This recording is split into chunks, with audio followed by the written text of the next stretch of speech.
E eu quero tratar aqui algumas geografias da vida do profeta Elias. Como assim, irmão Júlio?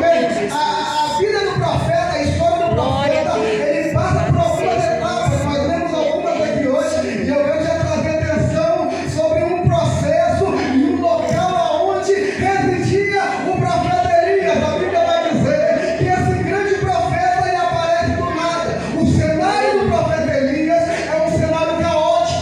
Para quem não sabe, o período na qual Elias aparece no cenário histórico é o período de apostasia, o período na qual os reis estavam deixando Deus de lado e estavam agora dando lugar à doutrina de demônios, por que não dizer a doutrina dos deuses fenícios. Esses deuses foram introduzidos em Israel pela mulher do rei Acabe. Quem é o rei Acabe, irmão Júlio? Bem, o rei Acabe era o rei que foi colocado no lugar do pai dele, que tinha morrido. O rei que agora sucedeu o trono, ele passa a reinar, mas a Bíblia vai dizer que esse rei ele vai receber uma esposa lá da Fenícia. Costumava, quando os reis fizessem algum tipo de aliança, era natural que o rei casasse com alguma princesa daqueles povos, mas Deus nunca tinha dado essa tal ordenança. Deus nunca tinha aprovado essas alianças, porque tais alianças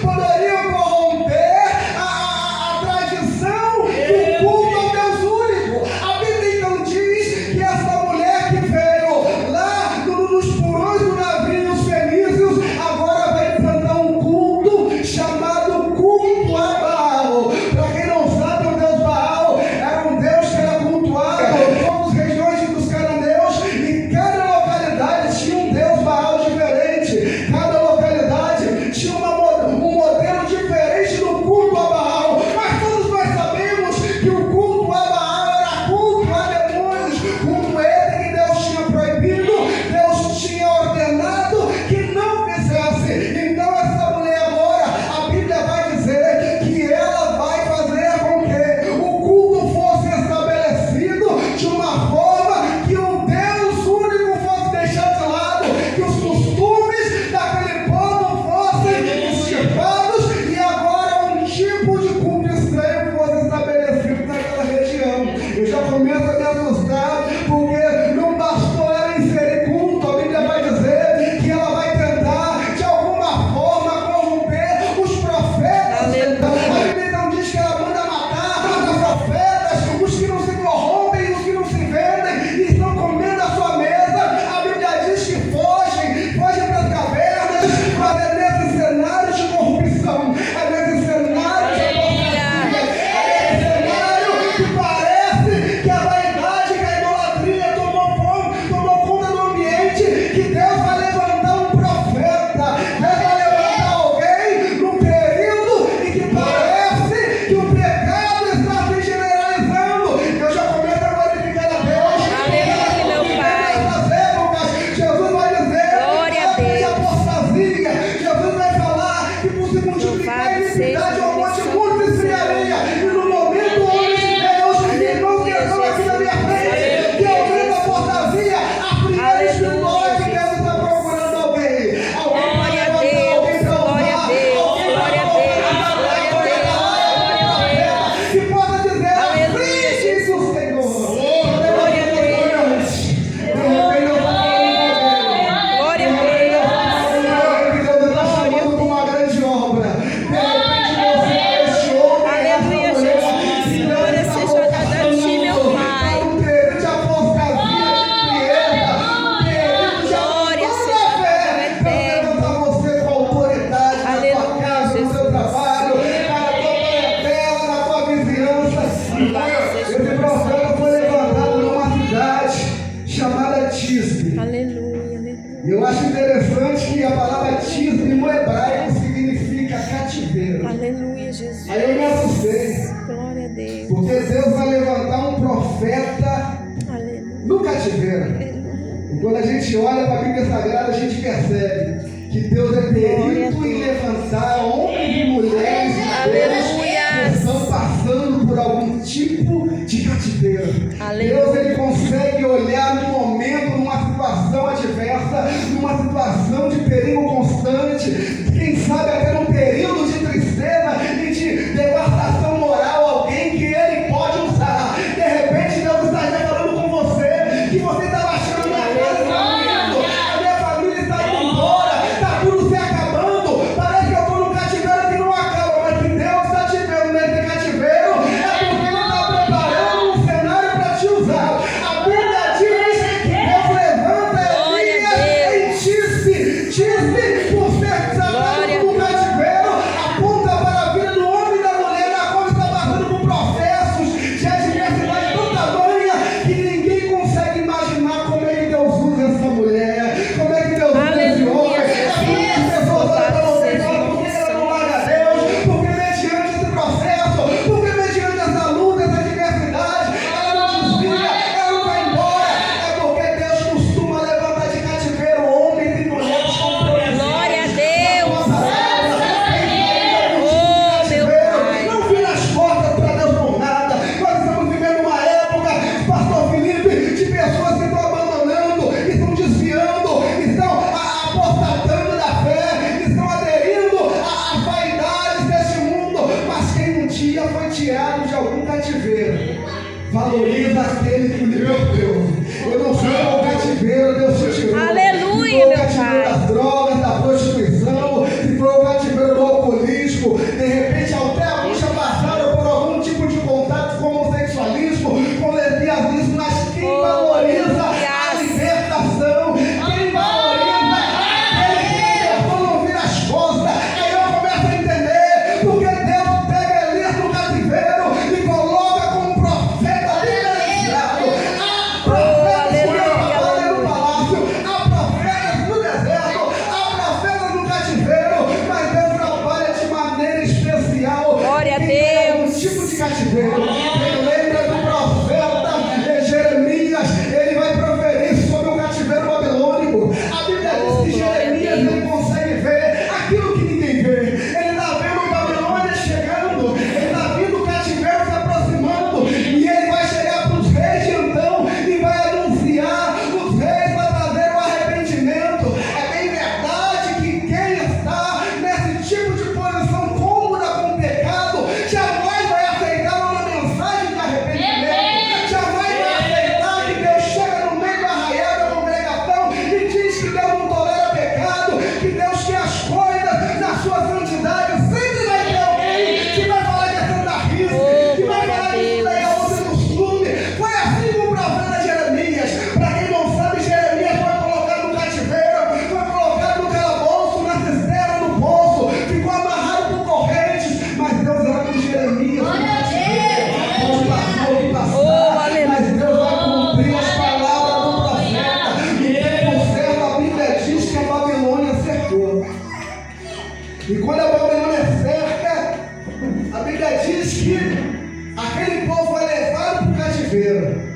Mas Jeremias, Aleluia. ele é convidado pelo rei a ir como uma pessoa ilustre, não como um escravo, mas como um convidado.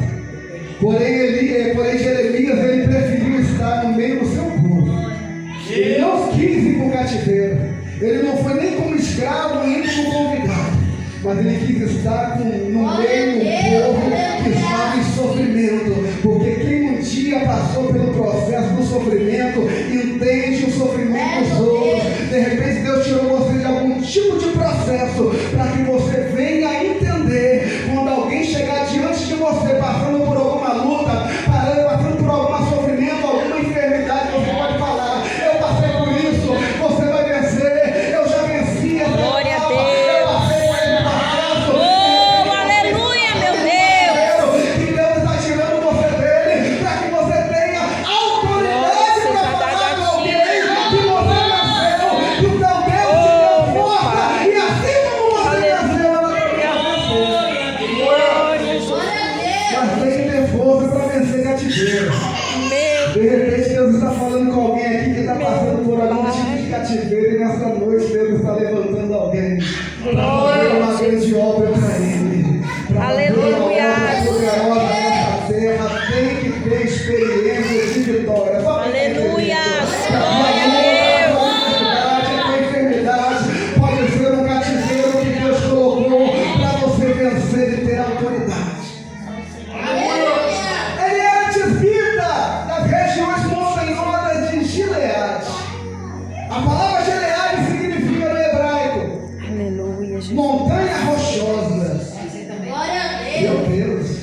Aleluia. Aí eu já começo a entender que não basta vencer cativeiro, tem que estar na rocha. Tem uma geração aí que está na areia, tá? Glória a Tá Deus, ruindo, aleluia. mas Jesus vai dizer que o homem fiel e prudente será aquele que eu apedrejarei a quem a construiu a sua casa sobre a rocha.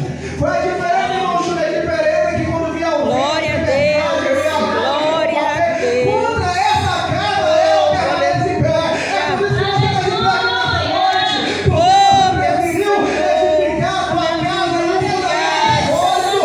Glória a O fundamento não é a Assembleia de Deus. O fundamento sólido é Maranata, não é Batista. Oh, meu Deus, glória a Deus. A rocha no lar.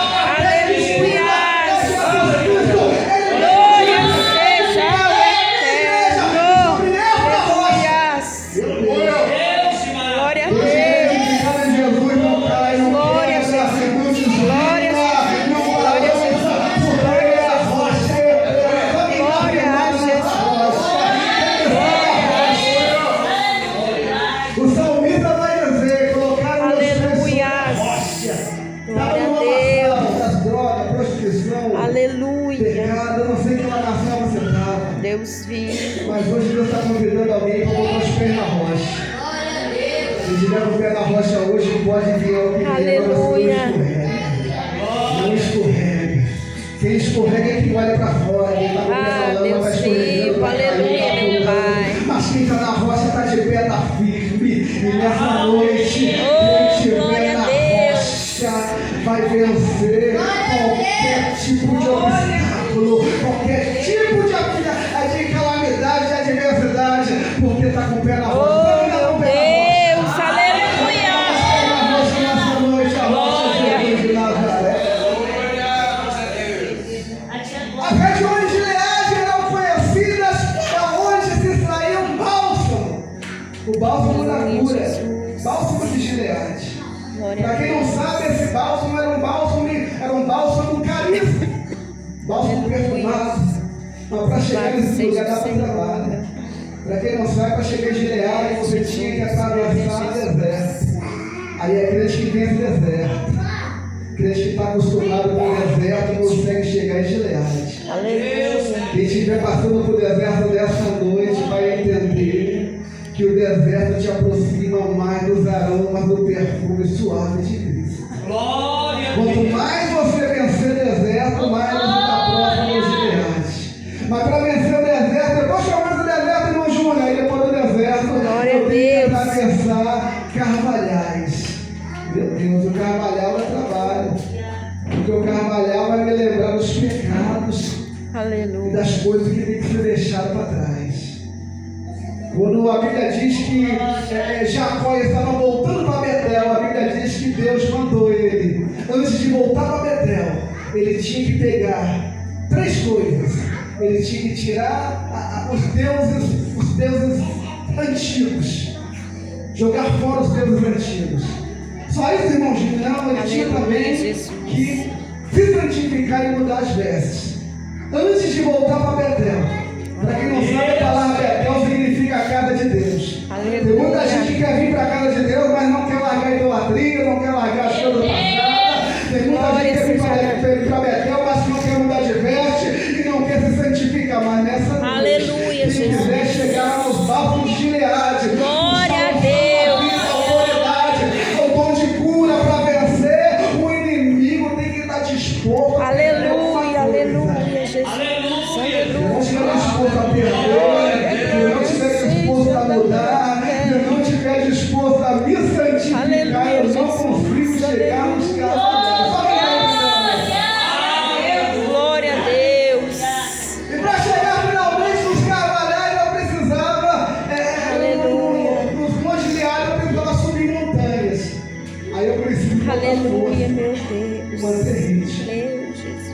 Hoje nós estamos vivendo uma época, pastores, que os crentes estão cada vez mais lentos, mais cansados, Aleluia. mais desanimados. É uma dificuldade, é um cansaço nos cultos desanimados, pregações desanimadas, orações desanimadas, orações sem fervor. Nós estamos cada vez mais acomodados. Para chegar no bálsamo, para chegar nos lugares altos, tem que botar força na subida e tem que manter o ritmo, porque a nossa